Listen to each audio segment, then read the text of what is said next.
اور حضرت علی کا فرمان ہے، امام المتقین، حضرت علی کے بارے میں اللہ کے نبی نے فرمایا، من کنت مولاہ فعلی مولاہ، جس کا میں مولا ہوں علی اس کا مولا ہے۔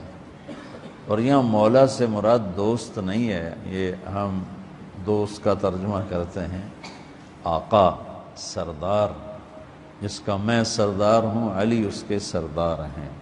اس کے پیچھے ایک کافی پس منظر میں بہت سی چیزیں ہیں، ان کی صفائی کرنے کے لیے میرے نبی نے غدیر خم پر یہ حدیث بیان فرمائی خطبے میں کہ جس کا میں مولا ہوں اس کا علی مولا ہے۔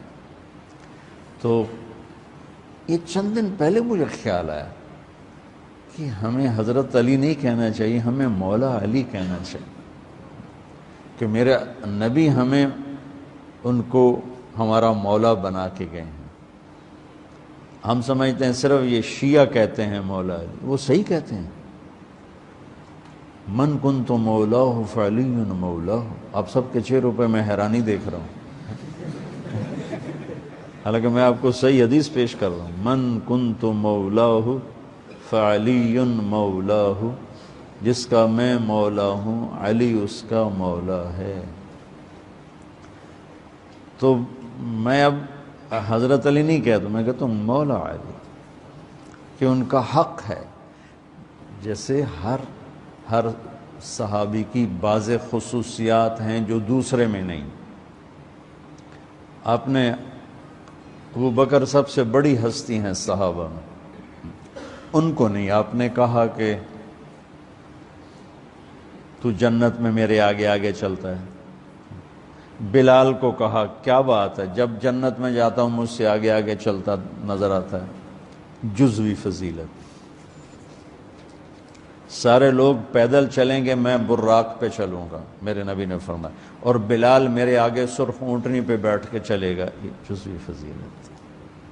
جنت میں جانے لگوں گا تو جنت کی سواری کی لگام ایسے نیچے گرے گی۔ نیچے گرنے کا مطلب ہے کوئی ڈرائیور آئے گا، کوچوان آئے گا جو چلائے گا، تو بلال حبشی کو یہ رسی پکڑائی جائے گی۔ تو اس طرح یہ جزوی فضائل کسی کے کسی طرح، کسی کے کسی طرح ہیں۔ تو مجھے خیال ہے کہ ہم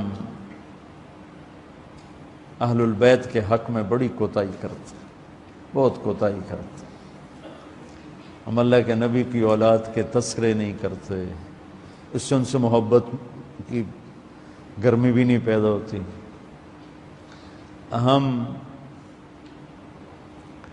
تم میری اولاد کی برائیاں میرے سامنے شروع کر دو تو تم مجھے اچھے لگو گے، اور میرے سامنے آ کر میری اولاد کی تعریف شروع کر دو، چاہے مجھے پتہ بھی ہو جھوٹی تعریف کرنا، تو بھی میرا دل خوش ہو جائے گا۔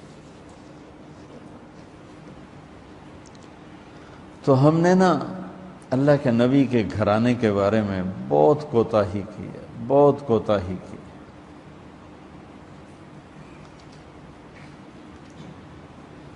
تو تم سنتے رہتے ہو، میرے ہر بیان میں اہل بیت کا تذکرہ ہوتا، اور یہ میرا ایمان ہے کہ یہ میری بخشش کا بہت بڑا وسیلہ ہے اگر اللہ کے ہاں قبول ہو۔ ریاکاری میں مردود ہو گیا تو وہ تو الگ بات ہے، اور جو اس کا ہر فیصلہ حق ہے، لیکن اگر میرے اللہ نے قبول فرمایا تو میرے بیانوں میں میری سب سے بڑی متاع میرے نبی کے گھر کا تذکرہ ہے۔ میں اس سے اندر کی محبت سے بھر کے کرتا ہوں، اور اپنی کوتاہی پر اور امت کی کوتاہی پر استغفار کرتا ہوں کہ ہم نے اپنے نبی کی اولاد بھلانا تو کیا ہے، 60 سال میں کیا کر دیا، ذبح کر کے رکھ دی۔ مجھے حیرت ہوتی ہے کہ نبی کا نواسہ ہو اور ادھر سارے نامراد سور قسم کے انسان ہوں، اور پھر ان کے پیچھے لگ کے نبی کے نواسے کو ذبح کر دیا جائے، کچھ سمجھ میں نہیں آتا۔ شاید اللہ ان کے عالی شان مقام طے کر چکا تھا۔ جب وہ سب ساتھیوں نے کہا نا کہ آپ واپس چلیں، وہاں ابن زیاد آ چکا ہے، واپس چلیں، تو فرمایا کہ نہیں، مجھے جانا ہے، ان کا تم موت دیکھ رہے ہو، کیوں جا رہے ہو؟ کہا مجھے میرے اللہ کے نبی خواب میں ملے ہیں، انہوں نے مجھے کچھ بات فرمائی ہے، لہذا مجھے جانا ہی جانا ہے۔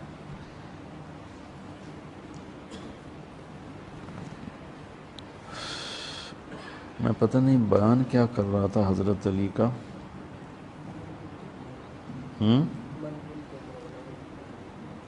میں اس پر کوئی بات کہنا چاہتا تھا۔